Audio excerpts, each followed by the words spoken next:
পটলের সিল্কার সাথে মাত্র একটি জিনিস মিক্স করে ভর্তা বানান আর গরম গরম ভাতের সাথে পুরোই জমে যাবে। আসসালামু আলাইকুম ভিউয়ার্স, মজার এই রেসিপি দেখতে হলে আমার সাথেই থাকুন আর ফুল ভিডিও দেখুন। ভিডিও ভালো লাগলে লাইক কমেন্ট শেয়ার করুন। আর যারা আমার ইউটিউব চ্যানেলে নতুন তারা হচ্ছে বেল আইকন ক্লিক করে চ্যানেলটি সাবস্ক্রাইব করে রাখুন। তো পটলের সিল্কার ভর্তাটা আমি হচ্ছে শুকনো মরিচ দিয়ে বানাবো। এর জন্য এখানে আমি 7-8টা শুকনো মরিচ নিছি। শুকনো মরিচটাকে আমি লাল লাল করে ভেজে নিব।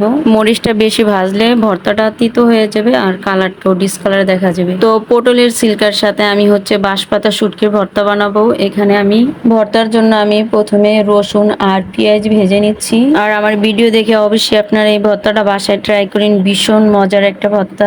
সবাই পটলের সিল্কার ভর্তা খায়, কিন্তু আমার মতো এভাবে ভর্তা বানিয়ে খেয়ে দেখেন যে কতটা টেস্ট। দুপুরে গরম ভাতের সাথে এই রেসিপিটা থাকলে দেখবেন আপনার মাছ মাংস কিছুই খেতে ইচ্ছে করবেন, এই ভর্তা দিয়ে আপনার প্লেটের ভাত শেষ হয়ে যাবে। তো পেঁয়াজ রসুনটা ভাজা হয়ে গেছে, এবার হচ্ছে আমি শুটকিটা দিয়ে দেবো। এখানে আমি বড় সাইজের একটা বাঁশপাতা শুটকি নিছি।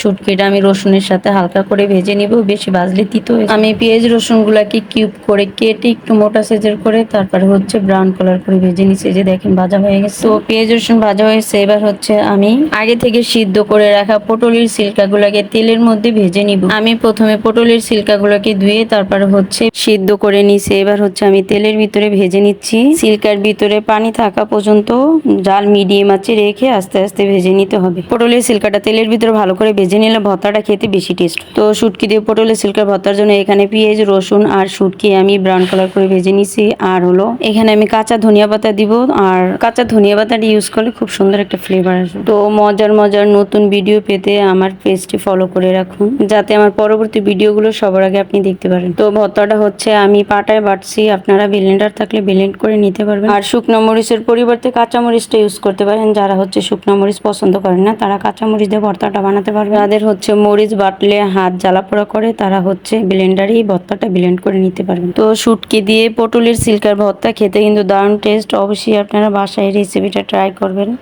যখন হচ্ছে আপনারা বাসায় পটল রান্না করবেন সিল্কাগুলো ফেলে না দিয়ে আমার মতো এবার ভর্তা বানিয়ে খাবেন দুপুরে গরম ভাতের সাথে। খাওয়ার টাইমে দেখবেন রুচির কোনো কমতি থাকবে না। তো আমার ভর্তাটা হচ্ছে প্রায় বাটা কমপ্লিট হয়ে গেছে। এবার হচ্ছে আমি ধনিয়া পাতাগুলো দিয়ে দিব।